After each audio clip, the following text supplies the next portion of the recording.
Good morning, everyone. This is the end of the June session. So I would like to say thank you for your practice to the people who participated this session. Actually, this is part of the 3-month practice period.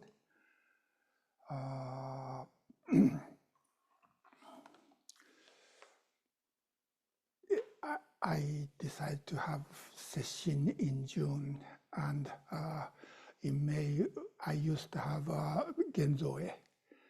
Now I cannot do Genzoe, so I do have study intensive. And in the beginning of July, we'll have a precept retreat. So we put the emphasis on wisdom, samadhi, and precept. Anyway, June is a very busy month for us. We'll have a Shuso ceremony this year for Esho-san. And right after Shuso ceremony, we'll have the precept ceremony. So I appreciate your hard work. Anyway, I continue to talk on this text, opening the hand of thought. I have been reading chapter 8 of this book. The title of this chapter is The Way Seeker. Way seeker is a person who seeks the way. That means, in this case, this way is samadhi, not samadhi, but body, awakening. So this, I don't know in English, but at least this way seeker means people who seek the awakening. Anyway, so, and this is the based on Uchiyama Roshi's last lecture at Antaiji.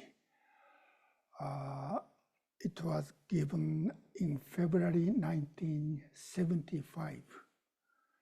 So next year we'll have the 50th anniversary of his retirement. He left Antaiji the day after he gave this lecture. And I remember I was 26. So yeah, now I'm 75. I don't believe, 50 years have passed since I had this lecture. And it's amazing to me, his lecture, what he's talking is not out of date. It's still meaningful to us. Anyway, in this lecture, he talked about 7 points of practice.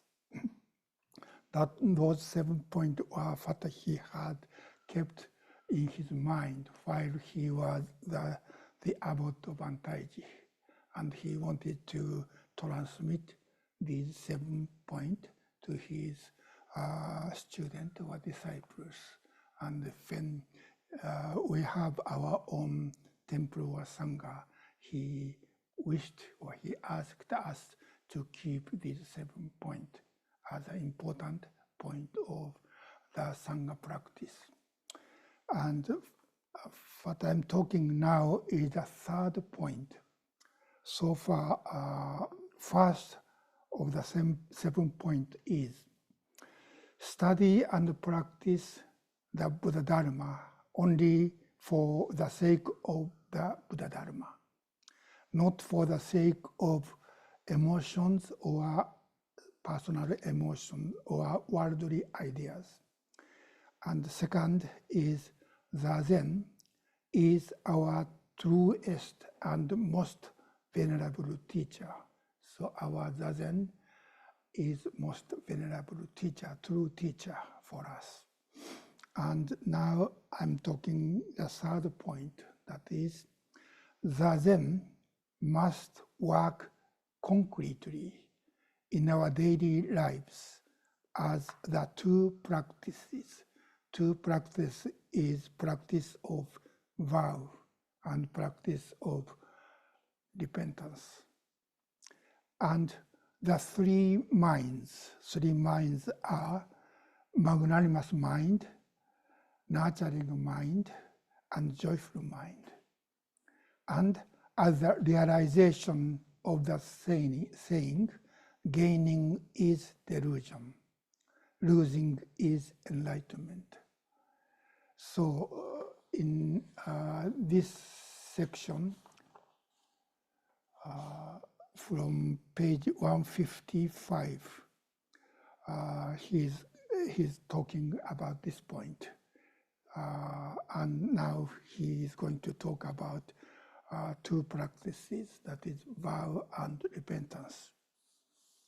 As a kind of introduction of the practice, these two practices, vow and repentance, he talks about, in my expression, in a structure of the self.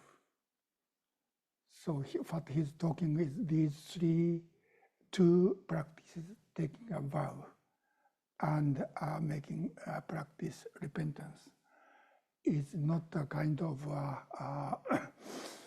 order from outside, but both vow and repentance came from inside, or came from the way we are. It's not something we have to go somewhere else to practice this thing, or we need to get something we don't have yet. But this is a kind of a natural expression of our life force, how we are as a life, or human life. And the last time is in March.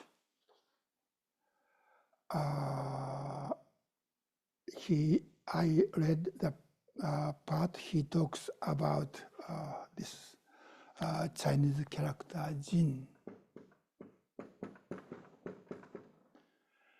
Means entire or whole.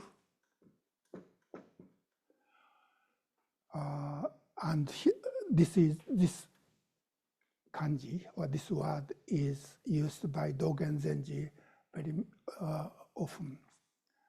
And this is how Dogen express how we are. That means, he put this jin, entire or whole, together, put this word together with time and space and all beings, like jin, ji, means entire or whole time, and jin kai, kai means world or the space. So jin kai means entire space. And jin u, u means beings or things, existences. So Dogen used the expression such as jin ji, jin kai, jin u.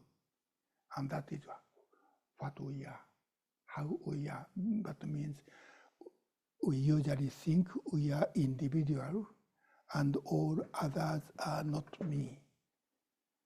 But he's saying this entire world, entire space, and entire time, and all beings within this, I call this is a network of interdependent origination. So each and every being, and we are one of them, have interdependent within this network of time, space, and all beings. So we are, as a space, this is Indra's net, in which we are connected with all beings, and all beings are connected with me. So even though we are individual person, and I call this me as one person, one individual person, different from all other people. But according to Buddha's teaching, this one person is only a collection of 5 skandhas, 5 aggregates, and 5, as it is said in the Heart Sutra, 5 aggregates are empty. That means 1 is empty, that is 0. And exactly because we are 0, that means there's no such individual person. We are one with all beings, entire time, space, and all beings. And I call this infinity. So at the same time, we are one individual person, but this one individual person is empty, 0. And because this is 0, there's no such separation or boundary between me and other beings and other time and space. Therefore, we are together with all beings. In a sense, this entirety of time, space, and all beings is me. So that is how we are, based on the Mahayana teaching of interdependent origination. And so from one perspective, we are individual person. And this individual person is a collection of causes and conditions. And we call it's a karmic self, or me, or Uchiyama Roshi call this a karmic self, or conditioned self. We are conditioned in many ways within time and space, and cause and result causality. So this is basic structure of the self, in which Dogen and Uchiyama Roshi discuss about our Zazen practice. And in the same page 156, I'm going to read a little 2 paragraphs before what I'm going to talk today. It says, Dogen, Uchiyama Roshi says, only our brains, our mind get caught up in the notion that we are individual. So our thinking think we are individual. I am me. I am Shohaku. I am not any other people. But we think we are individual in our thinking. But he said, we are universal. Even though we are thinking, but we are connected with all beings. We are universal, whether we think so or not. So we can't kind of understanding as a concept, because as a concept, I'm Shohaku, and I am a Japanese, I'm a Buddhist priest, and other people are different from me. That is how we think. So as a concept, I'm different from all other beings and independent from past and future. But we at the same time, we are universal. Everything is coming and going. I can live as Shohaku because of air I can breathe, and water I can drink, and the foods I ate this morning. And so things are coming and staying for a while and going away. And not only those things, but even my thinking came from somewhere and stay for a while and go away. The knowledge, the way I think is produced by within our education, basically, when I was a kid. That's why I have to think in Japanese. And yet, because there's not so many Japanese, only 2 Japanese, 3 in this room, so I have to speak 1, 2, 3, right? That's why I have to talk in English. And my English is not a normal English, I know, but somehow I have to. So, so we are all unique, different from other people. And yet, this unique being can exist as a unique individual being because of the relation with all other beings throughout space and time. So these are 2 almost opposite factors are there, elements are there. And when we think, we are always self-centered. I like or I hate, or I don't like that, or I like this, or I agree with that opinion or not other opinion.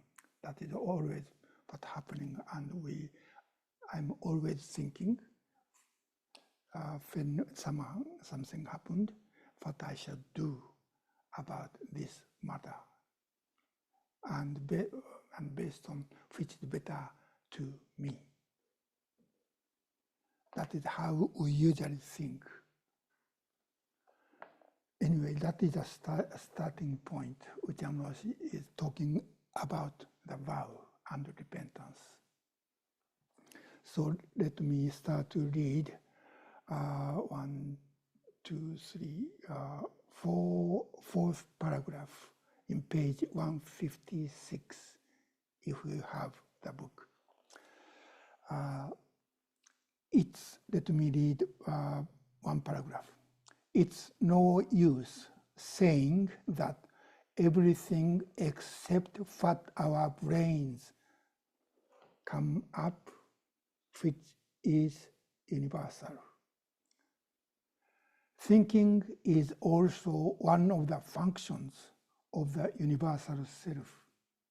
However, our brains can think of things that doesn't exist. For example, I can think that I did such and such yesterday, even though yesterday has already gone. It's not present. I can also imagine something about tomorrow. That's not real either. That is not real either, because tomorrow hasn't come yet. We are thinking about something that is not real right now, right here. This is a fabrication. This is a fabrication. To do zazen means, when we sit in our zazen, to do zazen means to see this illusion for what it is, to understand that it is an illusion.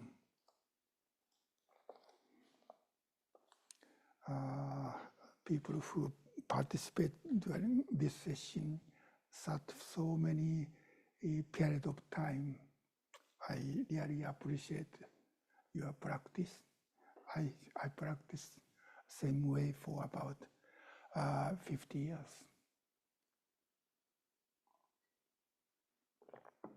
And this Zazen is something very unique and also precious, I think. When I don't think that means when outside of the Zendo we do something, we take actions based on what we think. And yet, what we think is a kind of how can I say, include both the thinking or idea based on the reality. And yet, as Uchiyama Roshi said, some of our thinking is nothing to do with the reality, but it's all illusion or delusion. I think illusion is what is happening. And if we think this illusion is reality, then that is delusion, I think. Anyway, so in our thinking, when we think, usually we take action based on our thinking. Something is right or correct, and the other thing is totally nonsense. Or there are many things between these two sides. But in our daily lives, it's not easy to see what is realistic thinking and what is complete illusion or delusions. But when we are sitting, it's very clear. Because when we are sitting facing the wall, there's nothing as our object. Even though we keep our eyes open and we don't close our ear, so we can see things and we hear things and we smell the fragrance of the incense. So everything is function normally. But there is no object of this person's thinking. So we can see everything happening in our mind during Zazen is illusion. Things happening happened yesterday or in the past was something we expect in the future, or we think something happening somewhere else. So whatever coming up and going away in our mind is illusion. Here, the word illusion is used in this translation. The word Uchiyama Roshi used is gen a.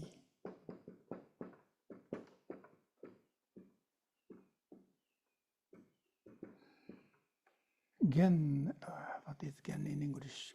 Like a phantom. No reality, and A is shadow.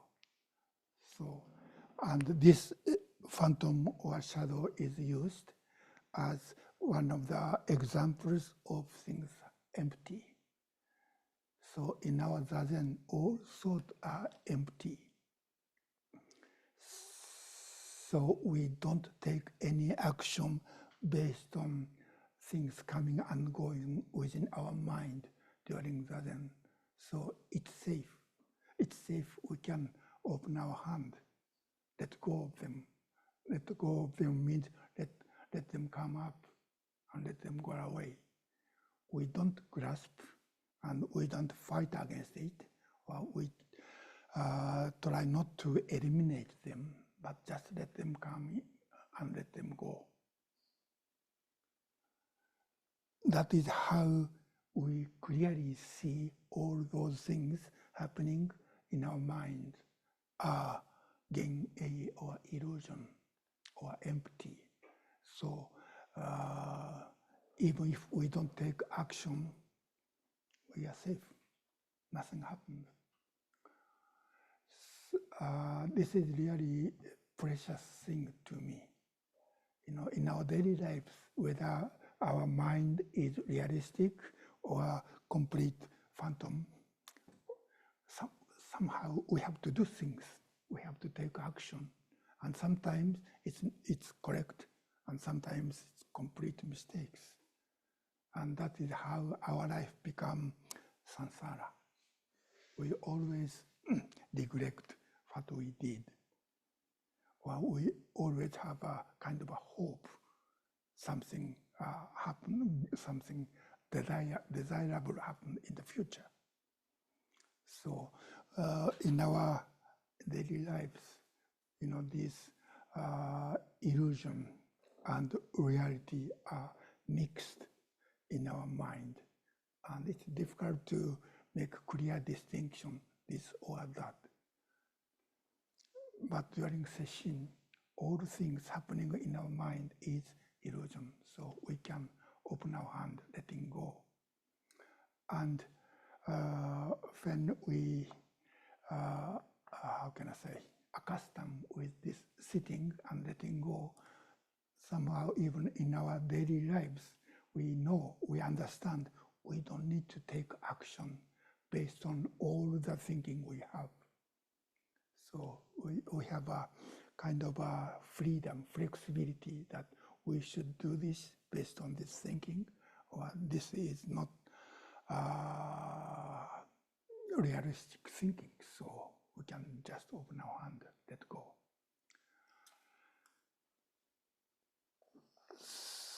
So that is the basis of our practice of vow and repentance. And he says, next paragraph, no matter what we think about it, we cannot be separated from the original self. Original self means this self together or one with all beings. Original is honrai.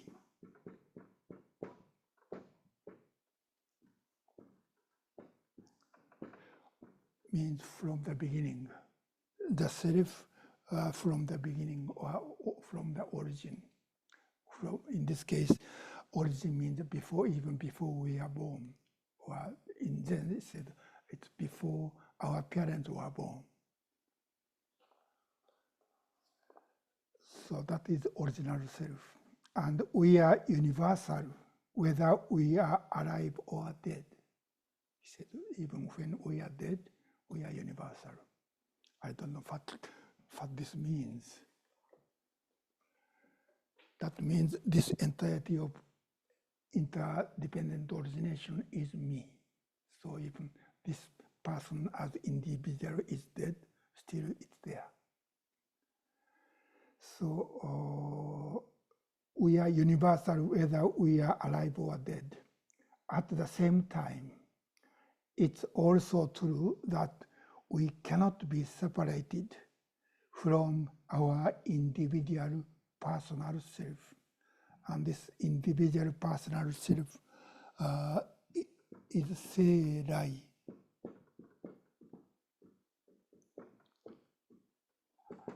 This rai is the same word, and the same means, in this case, birth. The self that is from our birth.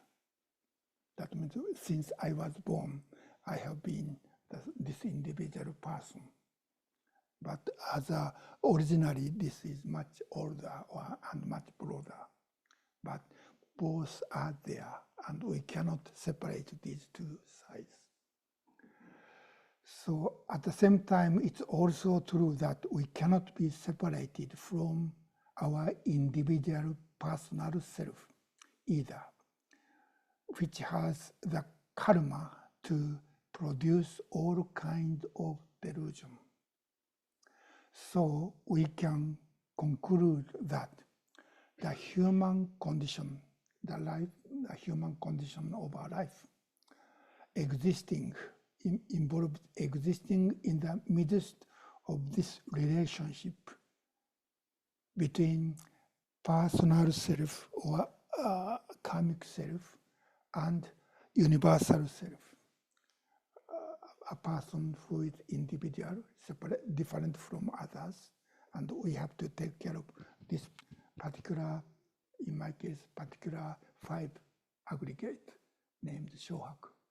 But this Shohaku is empty, and this is connected with all beings. And these two is always there. We cannot separate these two sides. We have to live both.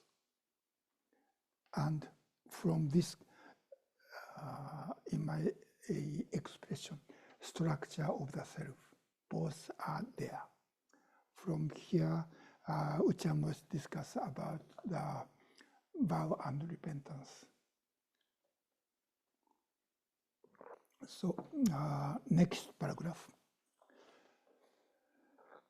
In our life, as personal self, as a karmic self, universal self is not something to yearn for.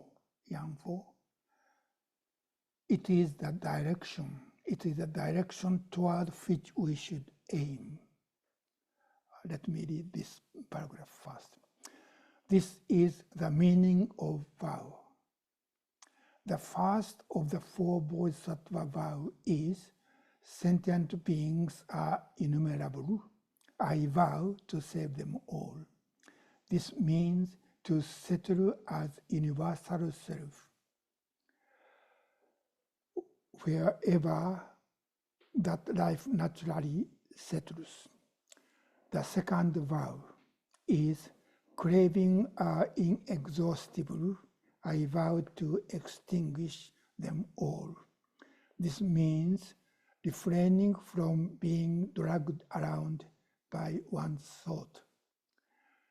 But as long as we are human beings, we are going to have a mind that fabricates illusions. And so we have to continuously study the Buddha Dharma to clarify the reality of ourself. This is the meaning of the third vow. Dharma teachings are limitless. I vow to learn them all. The fourth vow is, the Buddha way is endless. I vow to complete it. With this, we vow to settle as the universal self. So in this paragraph, he talks about 4 bodhisattva vows. After this lecture, Dharma talk, we are going to chant the 4 bodhisattva vows. And I originally translated this lecture when I was at Valley Zendo, so almost 40 years ago.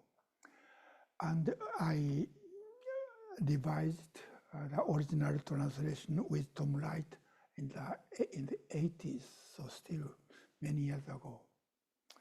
And the translation of those 4 vows are different from what we chant today here at Sanshinji. Anyway, so basically what he's saying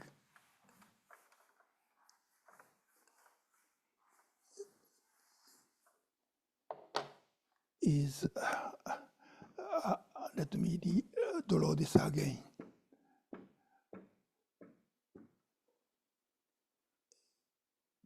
We are part of this network, or Indra's net, and connected with all beings within this space, and also within the time as cause and result. And as I said, as an individual person, we have to think, and we take actions based on our thinking. And this thinking, our thinking is very limited.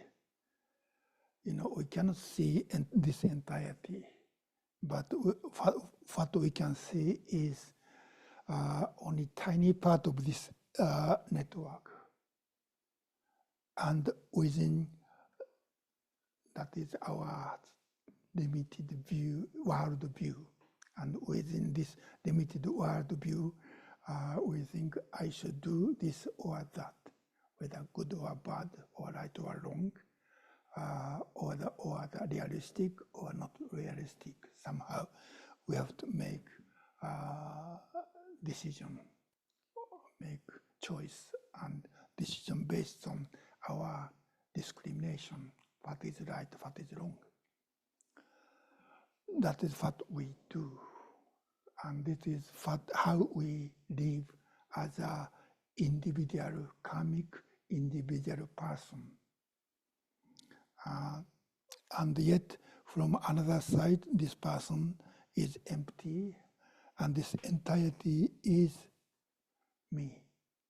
So what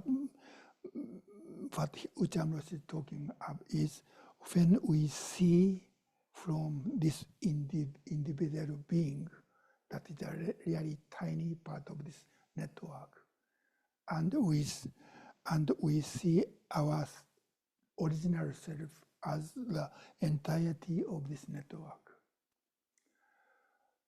When we see from this individual person, this entirety is, as he said, is the direction toward which we should aim. That means our thinking is always self-centered. We always think what is good for me, what is beneficial to me or to my family or my sangha or company or country or whatever, or what is good for entire human world. And this something good for human world, humanity might be not really good as the entirety of this network. That means to other living beings. So what we are in our thinking, we can think as from this perspective, that means negate individuality and see what is better than my personal benefit. And that is, according to Uchiyama Roshi, that is our vow. So our vow is from here to there. We, instead of only think what is good for me, but we can think what is good for all beings. What is the best things to do to keep this network in a healthy way, healthy and harmonious way. What I should do, whether it's beneficial to me or not. But we have already tendency that what is good to me. But from another side, we cannot be happy when this entire network is not happy or healthy. So there are kind of a tension between these two. And our vow is to go that direction. That means we think or we make choice based on the larger perspective, not only me or my family or my company or my work or my country. And those four vows are the four kind of, what is the word? Directions. I use the translation we chant here instead of my old translation of the four vows. First vow is being are numberless, I vow to free them. In Japanese, this is Shujo Muhen Seigan Do. Shujo means all living beings. All living beings are numberless. There's no way to, no limit. All beings. And I vow to free them. This free is a translation of Japanese word do.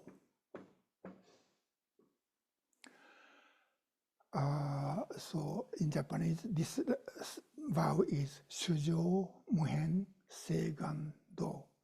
Shujo is living beings, and Muhen is boundless, and Seigan is vow. I vow. Living beings are numberless. I vow to do. And this do literally means crossover. Crossover means there is a river between this shore and the other shore. And this shore is samsara, and the other shore is nirvana.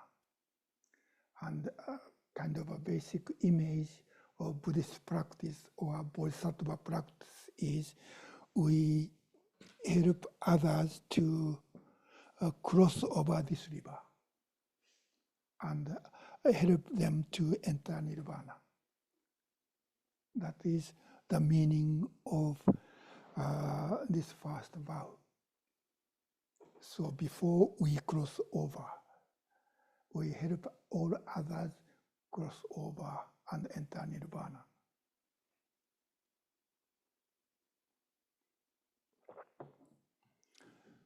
That is what free them or save them means. And as I always said during the precept retreat, I gave a talk about our Bodhisattva precept we receive. I always talk about, when I talk about this vow, I always say, this is strange vow. That means to vow to save all beings means we vow not to enter nirvana until all beings reach there. That means I vow to be the last person to enter nirvana. That is the real meaning of this vow. But if all bodhisattvas take these vows, all bodhisattvas kind of not enter nirvana. No one there. This is a strange thing. That means,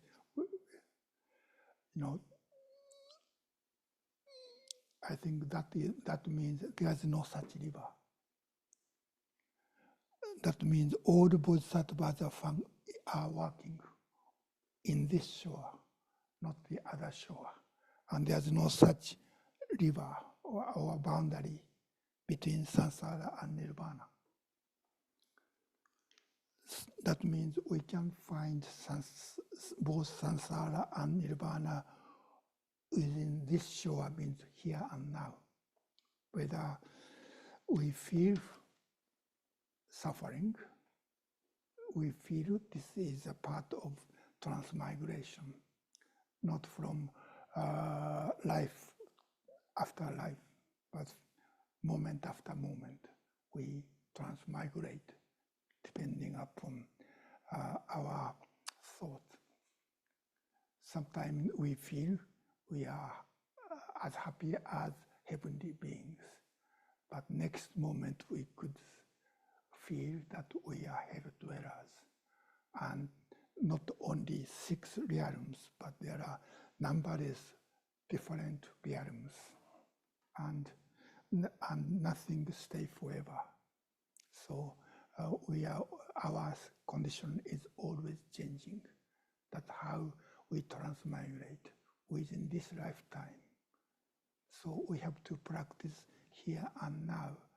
And when we share joy with other people, or when we can even give help to other person, then we can find kind of a tiny nirvana there. Or when we work together with other people, we can find, in a sense, not permanent, but impermanent nirvana right there. Even we don't get something we want. This sharing the joy or happiness is nirvana within this shore. And that action come from this vow. Not only good for me, benefit for me, but benefit for other beings also. Also, of course, this depending upon how much I can do, depending upon my capability. I can work within this Sangha, but I can't work for the United States or even for Japan, because my power, my capability is very limited. And my vow is to transmit what I learned from my teacher. And because my capacity is very limited, what I can do or what I have been doing is simply translate what Uchiyama Roshi wrote or Dogen Zenji wrote and introduce and share this teaching to Western people and actually practice Zazen and other practice. That is the only thing I could do. And that is the reason I have to practice repentance. That is what Uchiyama Roshi discussed next.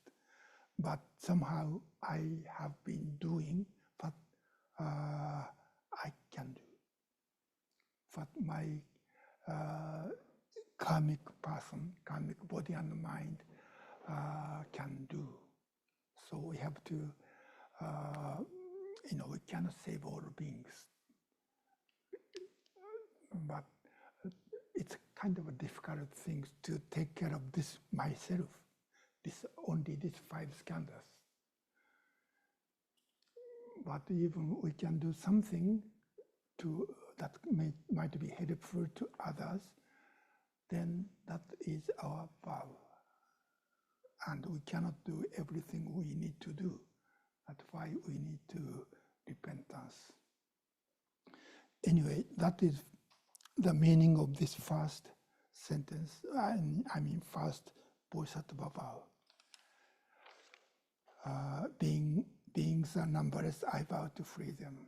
And delusions are inexhaustible, I vow to end them. This end is done.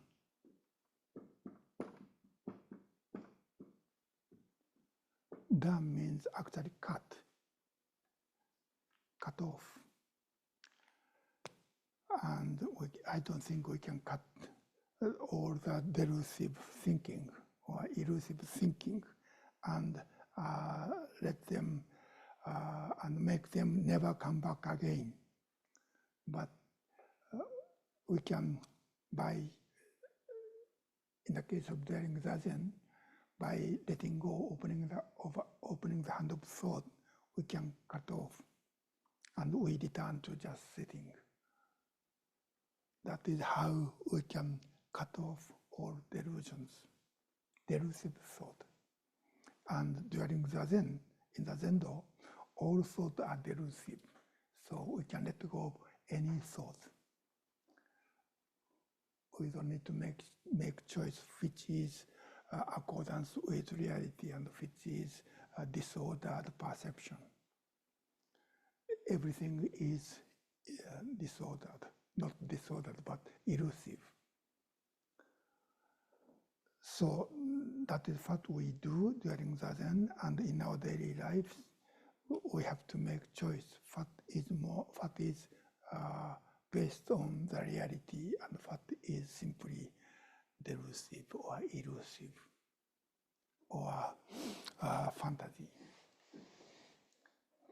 But because I think reality is not so interesting, we can enjoy fantasy better than reality. And in a sense, we escape from the reality and spend our time within delusion or fantasy. Like watching TV or movie, we feel, time is shorter. That means we don't get bored. And we think that is a good thing. So that is about the second vow. So it's not how to cut off delusions from all living beings or all human beings, but we have to do this at least within ourselves. And Dharma gates, the third vow is, Dharma gates are boundless. I vow to enter them. This is kind of an interesting translation. I'm member of the kind of a committee made this translation for Soto Shu. But in this translation, this word enter is used because it said gate. Gate is something to enter, but it's not a literal translation. Dharma gate is homon, literally Dharma gate, but Dharma gate means Buddha's teachings. Buddha's teachings are muryo means boundless or measure without measure. There's no immeasurable. That means because our delusions are immeasurable. It is said because we have 84,000 delusions. Therefore, we need 84,000 teachings, Dharma teachings, as a medicine. So we need medicine as many as our delusions. And so original word for in this third vow is gaku. Gaku means to study. So the Dharma teachings are boundless, and therefore we have to and yet we vow to study them all. So this vow is also endless because we always create new illusions, new delusions, and we are always thinking, is this better or is that better? Because our delusions are endless, our study is also endless. And finally, the fourth vow is Butsudo Mujo Seiganjo, or the Buddha way is unsurpassable. I vow to realize it. As I said, this Butsudo, Buddha way, is awakening, Buddha's awakening. It's kind of interesting, this do means way. And way in China, Chinese philosophies, Tao or way is very important word. And this word is used in many different ways. And one kind of interesting or strange way of using this word Dao is a translation of Indian word, Sanskrit word, body. I don't understand why we can be a translation of body. This is because connotation of this word Dao in Taoism. So Chinese people have certain idea or image about Dao, and they thought this Dao is the same as body or awakening in Sanskrit. Anyway, so this is not a path.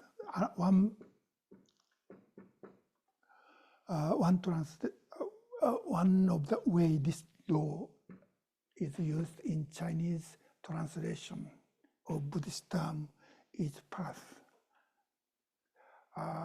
For example, what is path? Hashodo. Hashodo is 8 for the correct or right path. That is Hashodo, 8 correct do. And another Sanskrit word translated as do is Gati. Gati means 6 realms in 6 realms of samsara. And 6 realms of samsara is Rokudo, 6 ways. So, this path is Marga, and this Gati is, 6 realms, and the body is awakening. It's really interesting. This is samsara, and this is nirvana, body, awakening, and this is a path from Gati to body. All of them are way. So I think for Chinese people, Butsudo have all those 3, at least these 3 meanings. And there's no such clear distinction. Anyway, so Buddha's awakening is unsurpassable. That means out of our reach. We cannot really achieve. And yet, we vow to realize it. Realize is Jo.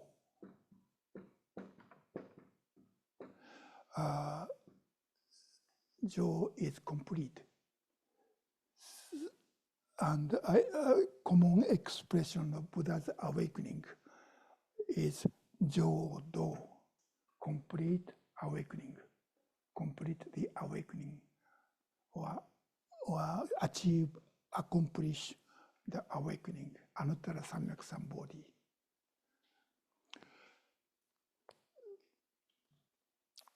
So that is fourth vow. Even though Buddha's awakening is beyond our reach, and yet we vow to achieve it, to complete it. So I think first half of each of 4 vows and second half of each vows are contradicted. Beings and numbers, I vow to free or save them. In this case, save them all. Because beings are numbers, there's no time we can save them all. That means there's no time we can cross over and enter nirvana. And all those 4 vows, in the first half it said it's not possible to achieve it. But, and yet, I vow to achieve it. So our vow is something not possible for this individual karmic person to complete.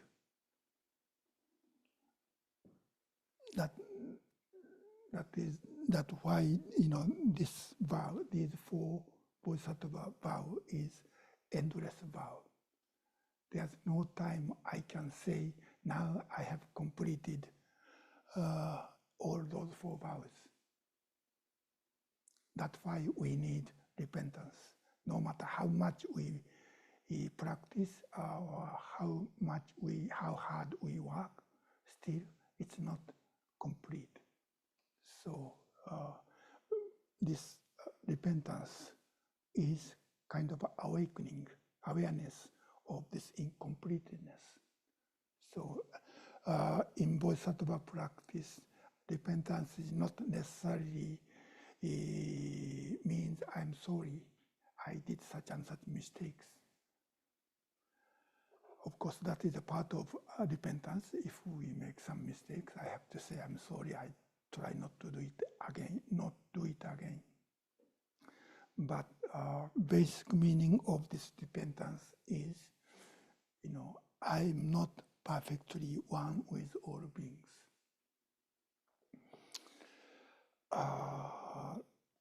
So what Uchiyama Roshi is saying is this vow, those four bodhisattva vows, is not a kind of a commandment from the authority or from the Buddha order, but this is a kind of a natural way when we awake how we are as individual karmic person and universal self. And as a conclusion, he says one more thing in the next paragraph. A classic Mahayana text says, the true mind of every sentient being itself teaches and leads each sentient being. This is the vow of Buddha. Vow is not a special speculative approach to something outside ourselves. The true mind of sentient beings, that is universal self. So he's saying this universal self is true mind. And we are part of this true mind, part of this universal interconnectedness. So the true mind of sentient beings, that is universal self, itself is vow. That's when we consider universal self from the vantage point of the personal self. So when we see from the viewpoint of personal, individual, or karmic self, this true self or universal self is vow. The vantage point of the personal self, we realize that we cannot live without vow. So vow is not to take a vow or practice being pulled by vow is not, according to Uchiyama Roshi, is not our choice. But it's a natural way, this structure of the self allow us to live. This is the only possible way we can live based on this awakening or this structure of the self. Well, this is what Uchiyama Roshi talked about our vow. And from the next paragraph, he talks about repentance. So this is what I have to say this morning. Any question or comments?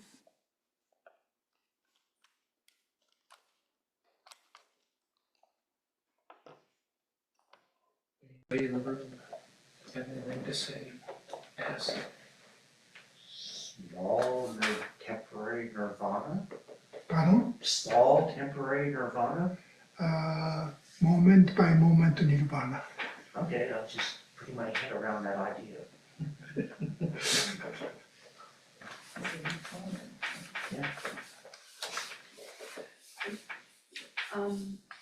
When we are sitting zazen and opening our hands with thought, that's nirvana.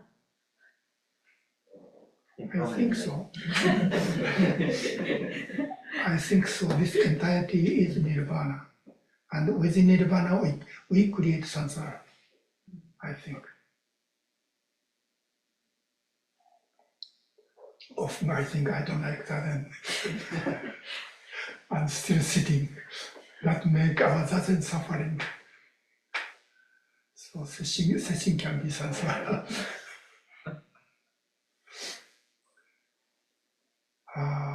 Anything else? Anyone in Zoom world have anything to say, a comment, question? You know, this is what I heard from my teacher almost 50 years ago. And I have been living and practicing based on what he said at that moment. That so this teaching or this lecture is almost like my teacher's will. And I try to follow this teaching until today, but still I don't feel I completed. So our life, not our life, but our practice is very endless. No question, no comment? I'm glad.